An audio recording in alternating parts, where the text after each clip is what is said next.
চেষ্টা করি, কিন্তু আবার তারা ঘুরে ফিরে এখানে আসে। মানবিক দৃষ্টিতে অনেক সময় যখন ঘুরে আসে কত জরিমানা অর্থদণ্ড করা হয়। পুনর্বাসন তো আমরা তো বলছি লালদিঘির বারে ওইখানে, হ্যাঁ লালদিঘির বারে তাদের একটা ডিমান্ড আছে, সেটাও আমি অচিরেই সমাধান করে দিব।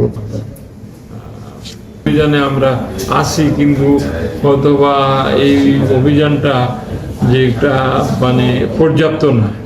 তা আমরা এই নতুন পুলিশ কমিশনার যোগদান করেছেন ওই গত 3 দিন আগে। আমরা আইন শৃঙ্খলার একটি গুরুত্বপূর্ণ মিটিং ছিল, যেখানে বাণিজ্য মন্ত্রী ছিলেন, সদস্য এই শহরে তিনি ছিলেন, আমরা সবাই ছিলাম।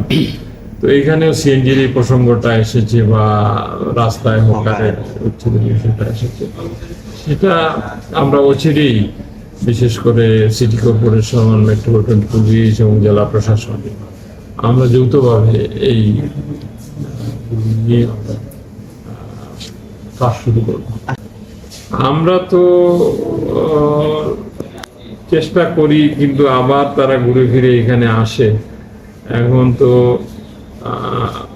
মানবিক দৃষ্টিতে অনেক সময় যখন ঘুরে আসে তখন কত জরিমানা অর্থদণ্ড করা হয়, কারো তো আর জেল নেওয়া যায় না বা দেয় না। তো আমরা আরেকটু কঠোর হবো আর কি এই বিষয়টা নিয়ে। পুনর্বাসন তো আমরা তো বলছি লালদিঘির বারে ওইখানে, হ্যাঁ লালদিঘির বারে তাদের একটা ডিমান্ড আছে, সেটাও আমি অচিরেই সমাধান করে দিব। যে লালদিঘির বারের দক্ষিণ দিকে এই যে সার্কিট হাউসের পাশ দিয়ে আমাদের একটা ড্রেন আছে, ওই ড্রেনের উপর দিয়ে একটা ড্রেনের উপরে স্ল্যাব দিয়ে ড্রেনটা যাতে কাভার ড্রেন করা যায় করে ওইদিকে মানুষজন চলাচল, মানে ওই লালদিঘির পারে ঢুকতে পারে। ঢুকলে পরে তাদের এটা সুবিধা হয়, মানে তোর কাস্টমাররা ওইখানে যাবে।